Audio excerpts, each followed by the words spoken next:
Coming up on 5 Minute News. Amid surge, US tries to expedite release of migrant children. Capitol Police were warned of violence before riot. And Big Freeze shows Texans' true cost of unregulated power. It's Thursday, February 25. I'm Anthony Davis. With its long-term facilities for immigrant children nearly full, the Biden administration is working to expedite the release of children to their relatives in the U.S. Health and Human Services on Wednesday authorized operators of long-term facilities to pay for some of the children's flights and transportation to the homes of their sponsors. Under the agency's current guidelines, sponsors can be charged for those flights and required to pay before the government will release children, even if the sponsors have been vetted by the government. Those costs can sometimes exceed $1,000 per child. An internal memo sent on Wednesday authorizes facility operators to use government funding for transport fees in the event that a sponsor is not able to pay fees associated with commercial airfare and a child's physical release would otherwise be delayed. HHS has drastically cut its capacity due to the coronavirus pandemic. Nearly all of the department's 7,100 beds for immigrant children are full.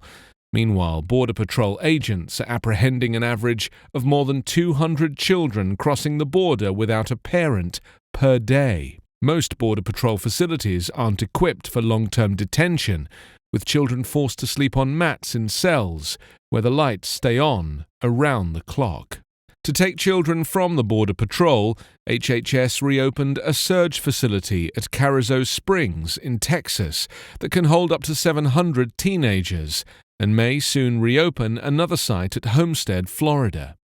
While they have beds, classrooms and dining areas, surge facilities cost an estimated $775 per child per day and are not subject to the same licensing requirements as regular facilities. Capitol Police knew armed extremists were primed for violence at the iconic building on January 6 and even provided officers with assault rifles to protect lawmakers, the acting chief acknowledged on Wednesday. But the wild invasion of the Capitol was far worse than police expected, leaving them unprepared to fight it off. A day earlier, her predecessor as chief testified that police expected an enraged but more typical protest crowd of Donald Trump supporters.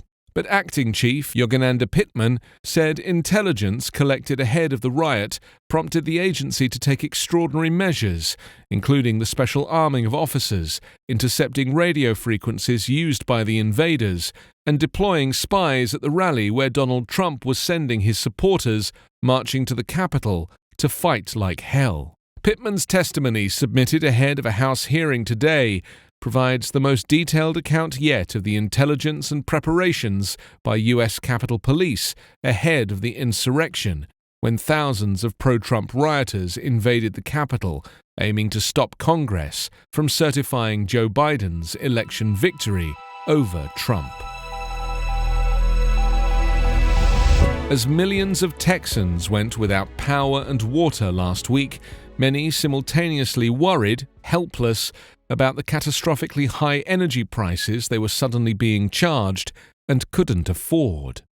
While frigid conditions knocked power offline and freezing Texans tried to heat their homes, demand for energy far outstripped supply, causing wholesale energy prices to soar. From a recent widow who let her home temperature drop to 43 degrees Fahrenheit trying to preserve power, to an Army veteran who is spending his life savings paying off his utility, the state's residents are now bearing the brunt of a crisis within a crisis, fielding thousands of dollars worth of energy bills overnight. The outsized financial hit is a symptom of Texas's largely deregulated energy market, which gives customers some semblance of choice between providers, including high-risk plans linked to the volatility of the spot price for wholesale electricity. But whether Texans are already dealing with sticker shock or have fixed-rate plans that have temporarily shielded them from those untenable costs, consumers will eventually pay the price for the state's vulnerable power infrastructure after it collapsed under the pressure of this month's natural disaster. After bungling emergency management of the winter storm, Texas's Republican leadership is now vowing to mitigate the impact of exponentially higher electricity prices, in part by issuing a moratorium on power disconnections because of non-payment.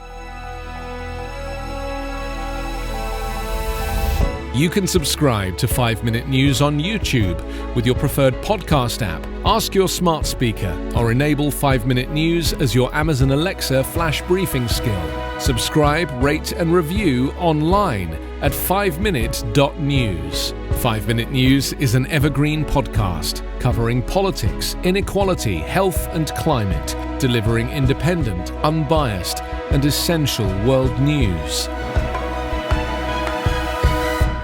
daily.